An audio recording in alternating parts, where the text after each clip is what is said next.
सुप्रभात बच्चों, आज हम क्लास 3 का व्याकरण पढ़ेंगे।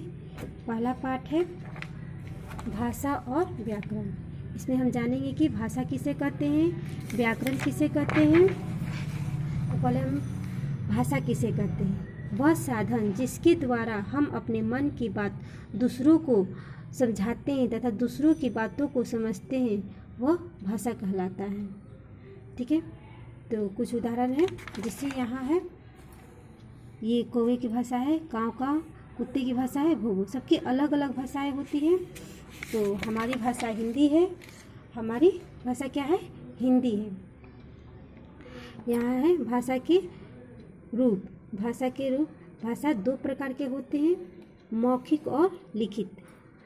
अपनी बात बोलकर दूसरों तक पहुंचाना और दूसरों की बात सुनकर समझना, ये क्या हो गया? मौखिक भाषा हो गया। यहाँ लिखित भाषा, पत्र या किसी दूसरे साधन द्वारा लिखकर अपनी बात दूसरों तक पहुंचाना और लिखी बात पढ़कर उसका अर्थ समझना, ये लिखित भाषा हो गया। जैसे हम किसी प्रश्न को आपसे कहते हैं कि इसे बोल कर इसका उत्तर दीजिए, तो आप क्या करते हैं? उसे बोल कर उत्तर देते हैं, तो ये क्या हो गया? मौखिक भाषा हो गया। उसी प्रश्न को हम कहते हैं कि आप लिख कर इसका उत्तर दीजिए, और आप लिख के देते हैं, तो ये क्या हो गया? लिखित भाषा हो गया। राइट। अब विश्व की भाषाएं। विश्व में विभिन्न देश में लोग अलग अलग भाषाएं बोलते हैं। विश्व की प्रमुख भाषाएं निम्न प्रकार है। जैसे हिंदी, अंग्रेजी, स्पेनिश, फ्रेंच, चीनी, जापानी, ये क्या है? विश्व की प्रमुख भाषाएं हैं। विश्व में लगभग 27,000 भाषाएं बोली जाती हैं। चीनी भाषा सबसे अधिक बोली जाती है।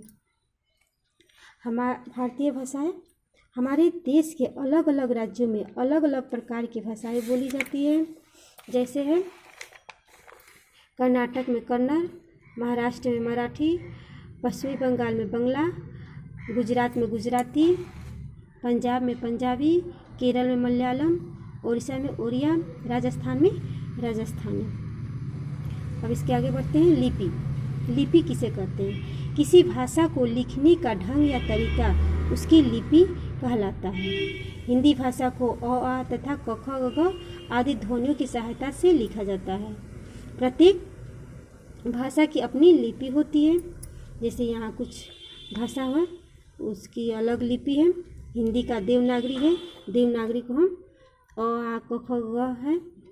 पंजाबी का गुरुमुखी है, और उर्दू का फारसी, अंग्रेजी का रोमन, जो हम ABCD के द्वारा पढ़ते हैं। अब है व्याकरण।